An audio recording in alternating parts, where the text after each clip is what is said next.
inflation, year-on-year inflation, as of last month, hits 50.3%. So let's be very clear on that. And we're looking at the economy in general. IMF is bringing us some $3 billion, and speculations are that it has helped the cedi gain some level of appreciation against the dollar, and the issues of fuel. So these are the three major areas we are tackling. I'll begin with you, Mr. Felix Kwache Ofusu, on that one. So you were on a point early on, which was Ghana Beyond, and then, like I said, well, I think I'm done with the Ghana Beyond. Yes, there's little to be said. Just move on, because really there's nothing substantive going on in Ghana Beyond, so there's no point wasting time talking about it. You see, this week, you know, we've been invited to a festival of mediocrity by the Akufo-Addo Bawumia government. Some government activists and MPP propagandists have jumped onto the rafters and are screaming their lungs out about some supposed gains we've made in the economy. Because what has happened is that the Akufo-Addo Bawumia government has raised down our economy with an inferno of criminal mismanagement of the economy, incompetence, and misguided policy making. The sum total of it is that our economy lies in rubble, it's in ruins at the moment. Every single objective indicator that is used to assess the health of an economy shows that we have a disaster on our hands. Only yesterday, the inflation rate came up 50.3%. It's almost a 24-year high. It has not been seen in recent. There are people who are alive today, who are adults, who have never seen that kind of inflation before. I would say our public debt, it is 500 billion Ghana cedis and more. This government, after several months of denial, has finally accepted that our debt to GDP ratio is 105%. I would say what that means is that if we take the sum total of economic activity taking place in Ghana this year and put a monetary value on it, it cannot pay off our debts in 1 year if we use all of it to attempt to pay our debts. So our debt is unsustainable. In fact, we have defaulted on our domestic debt as announced by this government last year.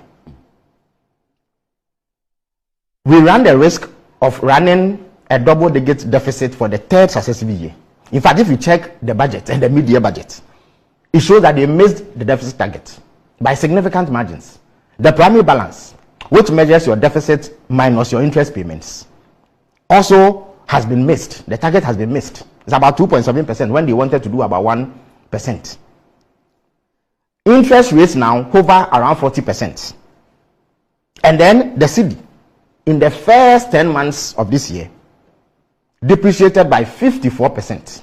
Indeed, it moved from 6 cedis to 16 cedis by October. This is a catastrophe by every reasonable sense of assessment.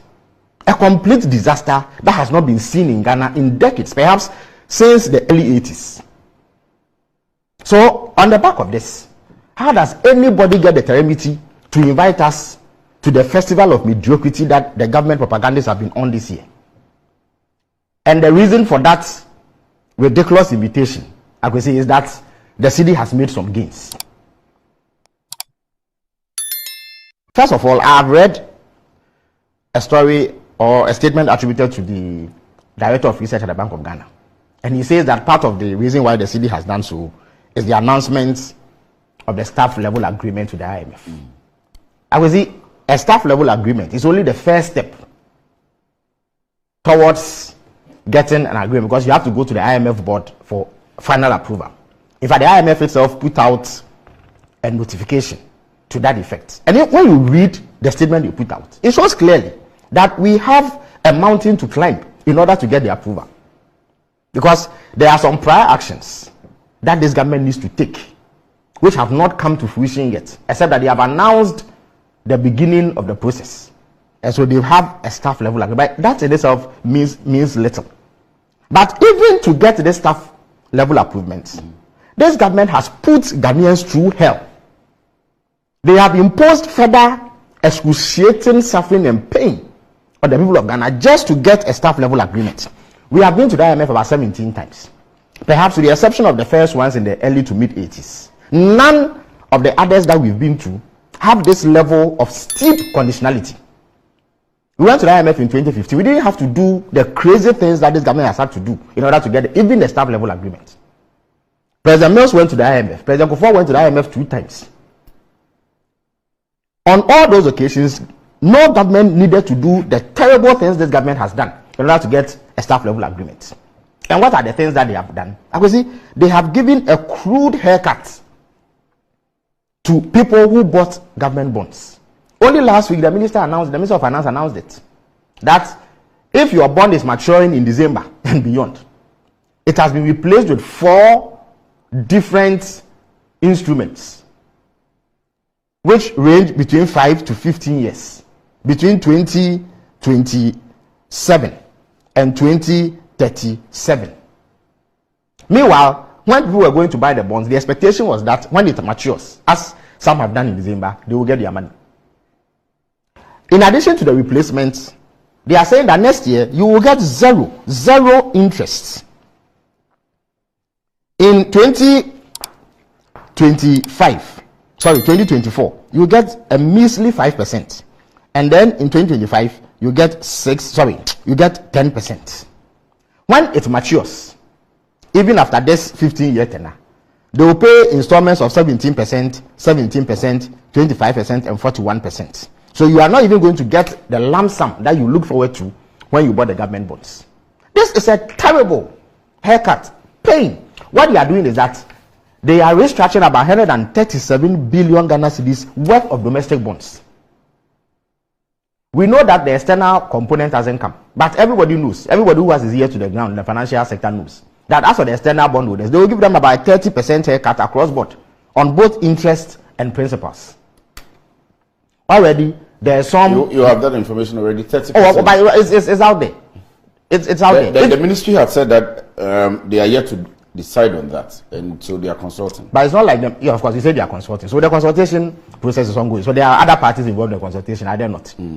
Already, there's a memory that the international or the external bondholders have rejected what has been offered them. Even on the domestic front, there's serious. Yes, so I was going to say that, on the domestic front, we have the unions, for example, exactly kicking against. They are saying that they are not going to agree. And the minister says he's going to engage. You see, many people do not appreciate the enormity, the terrible nature of what government is trying to do. Available information indicates that banks and financial institutions in Ghana have about 60 billion Ghana cedis worth of bonds. They've bought government bonds to that tune. Now, even if you were to use the lowest priced bonds, I understand it's about 17% in terms of interest. But even if you were to use, say, 10% for purposes of analysis, it means that next year, these banks who expect at least 10% interest are going to lose 6 billion Ghana cedis in terms of returns from investing in these bonds. And because these are monies that they use to run their institutions.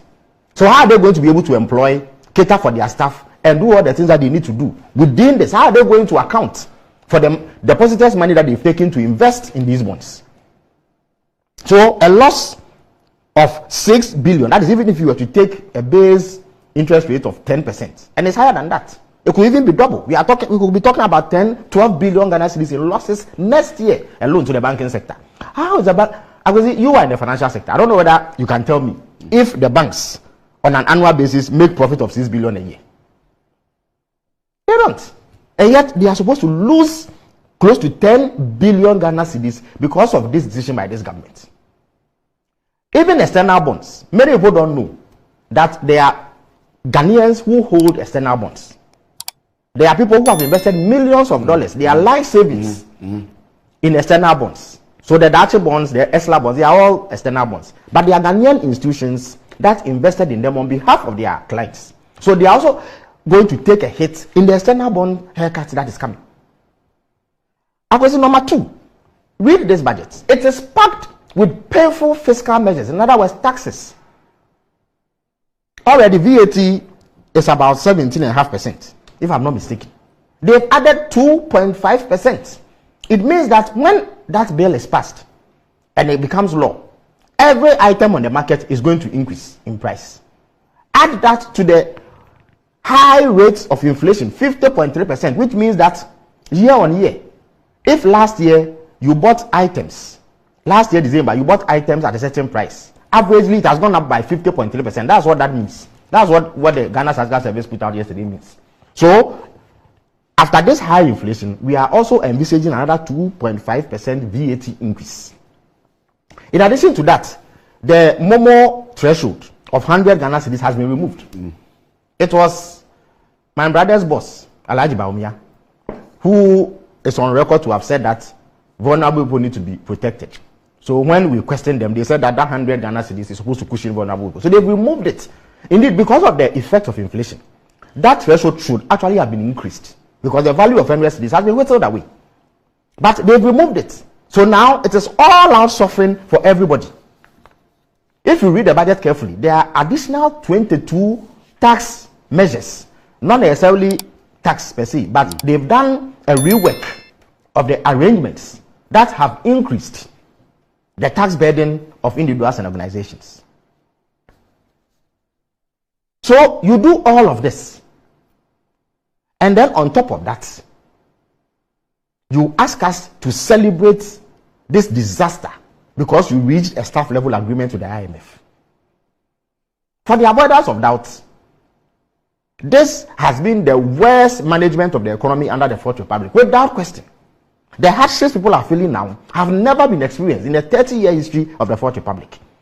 So the MPP propagandists who have gone into propaganda overdrive should immediately recall into their shells. Let them not rub salt into the injury of Ghanaians who are enduring severe suffering because of the incompetence of the Alhaji Baumia-led economic team.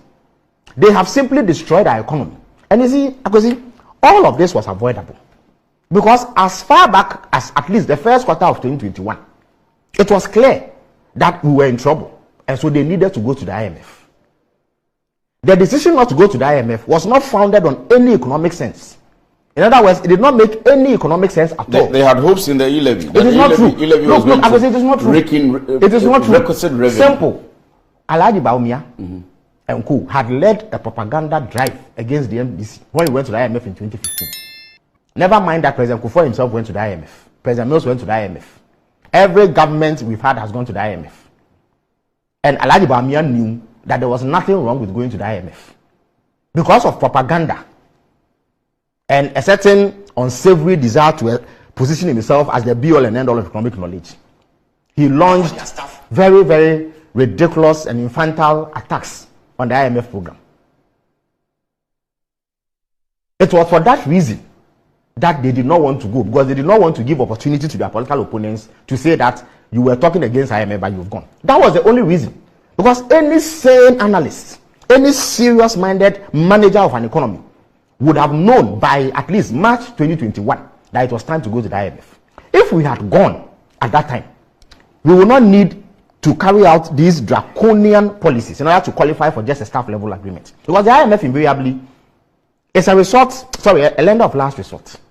And obviously you know as well as I do, no financial institution will give money to any country or any entity that it knows cannot pay back. At the time we went, our economy was destroyed. It had been raised down by inferno. So the IMF simply told them that after the DSE, the debt sustainability analysis, your debt is simply not sustainable. Indeed, like I said, we have defaulted. They announced the default last week. So go and bring this down to 55%. It is the reason why they are killing bondholders with this massive and terrible haircuts that they've given them.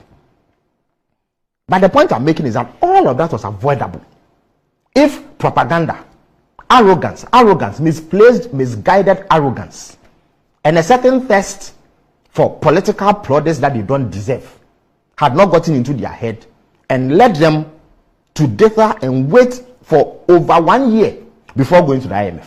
Things would have been much smoother. Look at another terrible conditionality that they've had to implement. The freeze on employment.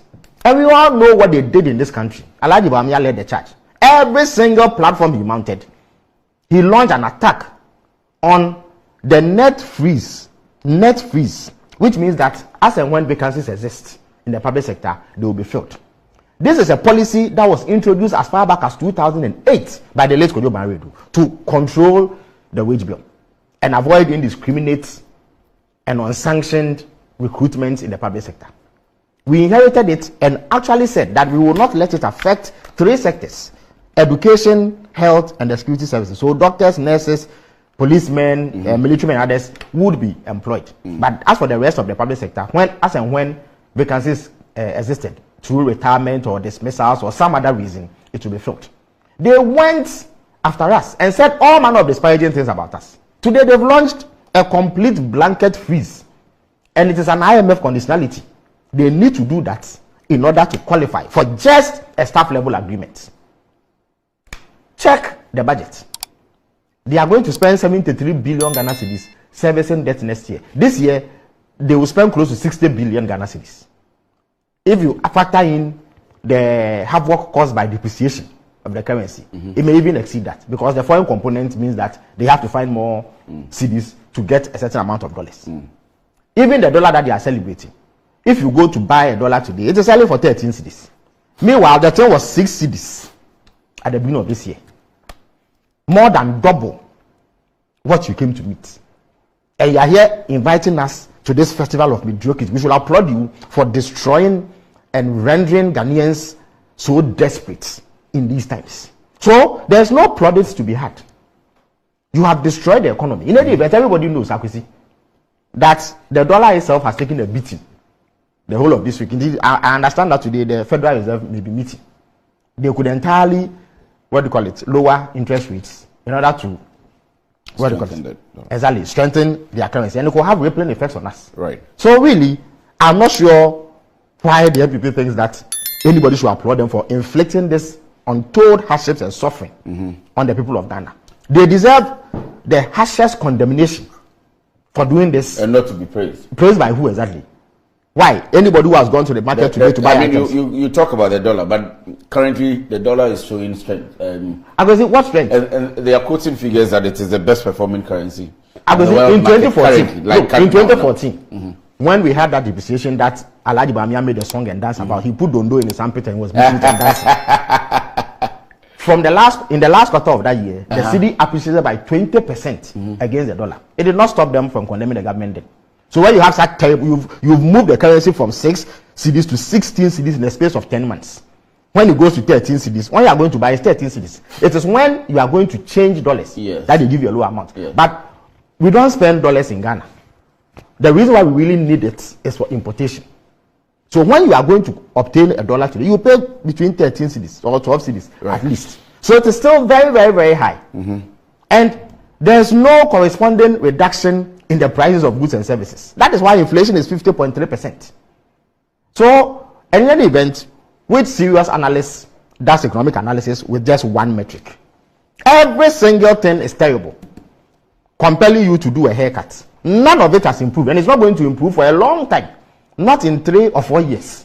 So, the MPP should be humble, and refrain after they've gone to hide. All right. After their poor performance, they think that there's space for them now to come and gloat. You are gloating over the worst economic outcomes we've had under the Fourth Republic. There's nothing to celebrate.